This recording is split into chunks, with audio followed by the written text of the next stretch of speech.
Rogers, though, at an airport, I mean, there are some airports in the United States and around the world that will have a check of traffic as you're coming in. Maybe it's a law enforcement officer will stop, open up a trunk, but you can't do that at every airport. You can't search every bag that's coming physically into an airport building. Yeah, so all of the debate recently is how much we don't allow our intelligence or law enforcement folks to do. We're going to have to change that conversation in America. You cannot hire enough guard gates and guns to stop terrorists from getting into places like airports or train stations or bus stations or in the case in Paris, in concert halls.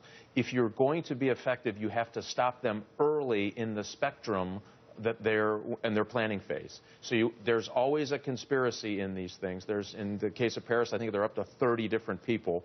You need to intercept that early on in the planning stage. You do that through really good intelligence, aggressive signals intelligence, as well as human intelligence. Well, has there been too much reliance on technological intercepts, on signals intercepts, as opposed to human intelligence? Because in a neighborhood like Molenbeek, it does seem to be these very tightly knit groups. People have grown up together. People have committed crimes together, who have spent time in prison together. It's hard to infiltrate them. Yeah, but just like organized crime was beat in the 80s and 90s, not beat, but certainly diminished in the United States through aggressive human and then technological collection platforms. The same needs to happen with terrorism. They operate in the same way. It's an organized group that surreptitiously plans activities that is supposed to be out of the realm of notice of law enforcement. The framework is the same. So you can't over-rely too much on technical, and you can't necessarily over-rely too much on human. You have to have that right combination. The problem has been, though,